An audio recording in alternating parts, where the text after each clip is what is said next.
हर हर गंगे हर हर महादेव। 2025 में 144 साल बाद आया है महाकुंभ, जिसने देश और दुनिया से 40 करोड़ से भी ज़्यादा आने वाले हैं श्रद्धालु। जहां धरती पर स्वर्ग उतरता है, सनातन धर्म की धरोहर, आस्था और तप का महासंगम, the great history of Mahakumbh Prayagraj.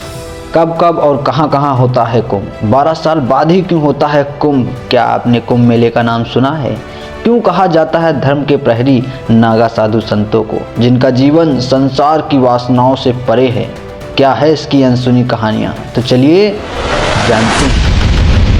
Kumbh Mela Bharat में आयोजित होने वाला एक विशाल मेला है, जिसमें करोड़ों श्रद्धालु हर 12वें वर्ष प्रयागराज त्रिवेणी संगम पर, हरिद्वार गंगा नदी पर, उज्जैन में शिप्रा नदी और नासिक में गोदावरी नदी में से किसी एक स्थान पर एकत्र होते हैं और नदी में पवित्र स्नान करते हैं। प्रत्येक 12वें वर्ष के अतिरिक्त प्रयाग में 2 कुंभ पर्वों के बीच 6 वर्ष के अंतराल में अर्ध कुंभ भी होता है। 2013 में कुंभ के बाद 2019 में प्रयाग में अर्ध कुंभ मेले का आयोजन हुआ था और अब 2025 में पुनः कुंभ मेले का आयोजन हो रहा है। ज्योतिषी गणनाओं के अनुसार यह मेला पौष पूर्णिमा के दिन आरंभ होता है और मकर संक्रांति इसका विशेष ज्योतिषी पर्व होता है, जब सूर्य और चंद्रमा वृषभ राशि में और बृहस्पति मेष राशि में प्रवेश करते हैं। मकर राशि के इस योग को कुंभ स्नान योग कहते हैं और इस दिन को विशेष मंगलकारी माना जाता है, क्योंकि ऐसा माना जाता है कि इस दिन पृथ्वी से उच्च लोकों के द्वार इसी दिन खुलते हैं और इस प्रकार इस दिन स्नान करने से आत्मा को उच्च लोकों की प्राप्ति सहजता से प्राप्त होती है। यह स्नान करना साक्षात स्वर्ग दर्शन माना जाता है। कुंभ का अर्थ है कलश, एक पात्र और विशेष रूप से अमृत से भरा हुआ कलश।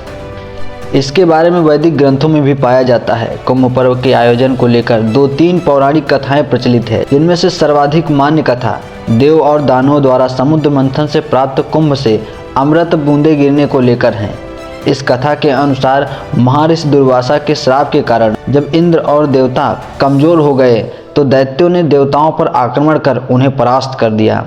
तब सब देवता मिलकर भगवान विष्णु के पास गए और उन्हें सारा वृत्तांत सुनाया। तब भगवान विष्णु ने उन्हें दैत्यों के साथ मिलकर क्षीर सागर का मंथन करके अमृत कलश निकालने की सलाह दी। भगवान विष्णु के ऐसा कहने पर संपूर्ण देवता दैत्यों के साथ संधि करके अमृत कलश निकालने के यत्न में लग गए। अमृत कुंभ के निकलते ही देवताओं के इशारे से इंद्रपुत्र जयंत अमृत कलश को लेकर आकाश में उड़ गया। उसके बाद दैत्य गुरु शंकराचार्य के आदेशानुसार दैत्यों ने अमृत को वापस लेने के लिए जयंत का पीछा किया और घोर परिश्रम के बाद उन्होंने बीच रास्ते में जयंत को पकड़ा। तत्पश्चात अमृत कलश पर अधिकार जमाने के लिए देव और दानवों के मध्य 12 दिन तक अविराम युद्ध होता रहा। इस भयंकर युद्ध के दौरान पृथ्वी के 4 स्थानों प्रयाग, हरिद्वार, उज्जैन और नासिक पर कलश से अमृत की बूंदें गिरी थी। इस युद्ध को शांत करने के लिए भगवान विष्णु जी ने मोहिनी रूप धारण कर यथाधिकार सबको अमृत बांटकर पिला दिया। इस प्रकार देव और दानवों के मध्य युद्ध का अंत किया गया। अमृत प्राप्ति के लिए देव और दानवों में परस्पर 12 दिन तक निरंतर युद्ध हुआ था। देवताओं के 12 दिन मनुष्यों के 12 वर्ष के तुल्य होते हैं। अतएव कुंभ भी 12 होते हैं। उनमें से 4 कुंभ पृथ्वी पर होते हैं और शेष 8 कुंभ देवलोक में होते हैं, जिन्हें देवगढ़ ही प्राप्त कर सकते हैं। मनुष्यों की वहां पहुंच नहीं है। जिस समय में चंद्रादिकों ने कलश की रक्षा की थी, उस समय की वर्तमान राशियों पर रक्षा करने वाले चंद्र सूर्यादि ग्रह जब आते हैं, उस समय कुंभ का योग होता है। अर्थात जिस वर्ष जिस राशि पर सूर्य, चंद्रमा और बृहस्पति का संयोग होता है, उसी वर्ष वहाँ कुंभ पर्व होता है। कुंभ मेला 4 वर्ष में एक बार, अर्ध कुंभ मेला 6 वर्ष में एक बार, पूर्ण कुंभ मेला 12 वर्ष में एक बार और महाकुंभ मेला 144 वर्ष में एक बार लगता है। महाकुंभ मेले को दुनिया का सबसे बड़ा धार्मिक आयोजन माना जाता है, जो दुनिया भर में तीर्थ यात्रियों को गंगा, यमुना और सरस्वती नदियों के पवित्र संगम में स्नान करने के लिए प्रयागराज खींचता है। इस महाकुंभ के आयोजन को जब इसरो द्वारा सैटेलाइट से देखा गया तो इसकी छवि कुछ इस तरह दिखाई देती थी, जो कि आप देख सकते हैं। और आप जानते हैं महाकुंभ के प्रमुख पारंपरिक अखाड़ों के बारे में, जिनके बिना कुंभ की कल्पना अधूरी लगती है। कुंभ में कुल 13 अखाड़े भाग लेते हैं। इन अखाड़ों की प्राचीन काल से ही स्नान पर्व की परंपरा चली आ रही है। इन अखाड़ों में से 7 शैव, 3 वैष्णव और 3 उदासीन संप्रदाय के अखाड़े हैं। इन अखाड़ों के बारे में जानते हैं विस्तार से। पहला है शैव सन्यासी समुदाय के 7 अखाड़े, जिनमें से भगवान शिव की उपासना करने वाले सन्यासियों का समुदाय है। पहला है जूना अखाड़ा, निरंजनी अखाड़ा, अग्नि अखाड़ा, महानिर्वाणी अखाड़ा, अटल अखाड़ा, आनंद अखाड़ा और आवाहन अखाड़ा। दूसरा है वैष्णव समुदाय के 3 अखाड़े, जिसमें भगवान विष्णु और उनके अवतारों की आराधना करते हैं। निर्वाणी अखाड़ा, दिगंबर अखाड़ा, निर्मोही अखाड़ा। तीसरा है उदासीन संप्रदाय के 2 अखाड़े, जो निर्गुण भक्ति और वेदांत के अध्ययन में लीन रहते हैं। उदासीन अखाड़ा और निर्मल अखाड़ा। इन सभी लोगों का शाही स्नान होता है, जिसे राजसी स्नान या कुंभ अमृत स्नान कहा जाता है। इनके स्नान के बाद ही बाकी लोगों का स्नान प्रारंभ होता है। इस बार 2025 में राजसी और शाही स्नान की तिथियां कुछ इस प्रकार हैं: 13 जनवरी पौष पूर्णिमा, 14 जनवरी मकर संक्रांति, 29 जनवरी मौनी अमावस्या, 3 फरवरी बसंत पंचमी, 12 फरवरी माघी पूर्णिमा और अंत में है 26 फरवरी महाशिवरात्रि का स्नान, जो कि बहुत ही पवित्र माना जाता है। आइए जानते हैं महाकुंभ के नागा साधु संतों के बारे में। हिंदू संप्रदाय का वह समुदाय जो 12 साल के बाद फिर वापस लौट आया है। नागा साधु हिंदू धर्मावलंबी साधु हैं, जो कि नग्न रहने तथा कला में माहिर होने के लिए प्रसिद्ध हैं। ये विभिन्न अखाड़ों में रहते हैं, जिनकी परंपरा आदि गुरु शंकराचार्य द्वारा की गई थी।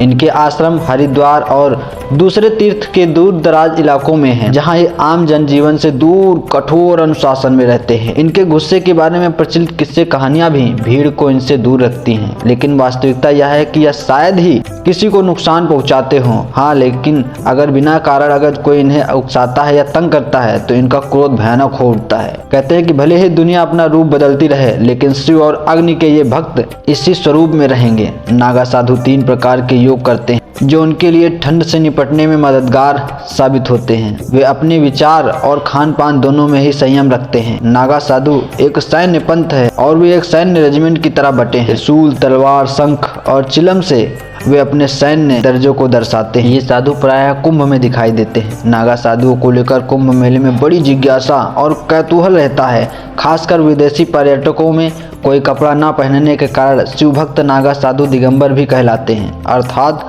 आकाश ही जिनका वस्त्र है। कपड़ों के नाम पर पूरे शरीर पर धूनी की राख लपेटे साधु कुंभ मेले में सिर्फ शाही स्नान के समय ही खुलकर श्रद्धालुओं के सामने आते हैं। आमतौर पर मीडिया से ये दूरी बनाए रखते हैं। अधिक संख्या नागा साधु पुरुष ही होते हैं। कुछ महिलाएं भी नागा साधु हैं, पर वे सार्वजनिक रूप से सामान्यतः नग्न नहीं रहती हैं, अपितु एक गेरुआ वस्त्र लपेटे रहती हैं। नागा साधु बनने की प्रक्रिया। क्या आप जानते हैं नागा साधु कैसे बनते हैं? नागा साधु बनने की प्रक्रिया कठिन तथा लंबी होती है। नागा साधुओं के पंथ में शामिल होने की प्रक्रिया में लगभग 6 साल लगते हैं। इस दौरान नए सदस्य एक लंगोट के अलावा कुछ भी नहीं पहनते हैं। कुछ मेले में अंतिम प्रण लेने के बाद वे लंगोट भी त्याग देते हैं और जीवन भर यूं ही रहते हैं। कोई भी अखाड़ा अच्छी तरह जांच पड़ताल कर योग व्यक्ति को ही प्रवेश देता है। पहले उसे लंबे समय तक ब्रह्मचारी के रूप में रहना होता है, फिर उसे महापुरुष तथा अवधूत बनाया जाता है। अंतिम प्रक्रिया महाकुंभ के दौरान ही होती है, जिसमें उसका स्वयं का पिंडदान तथा दंडी संस्कार आदि शामिल होता है। तो गाइस, कैसा लगा वीडियो मुझे कमेंट करके बताएं। अगर वीडियो अच्छी लगी हो तो लाइक करें, चैनल पर नए हो तो सब्सक्राइब करें। मिलते हैं ऐसी नेक्स्ट इन्फॉर्मेशनल वीडियो के साथ। तब तक के लिए हर हर गंगे, हर हर महादेव।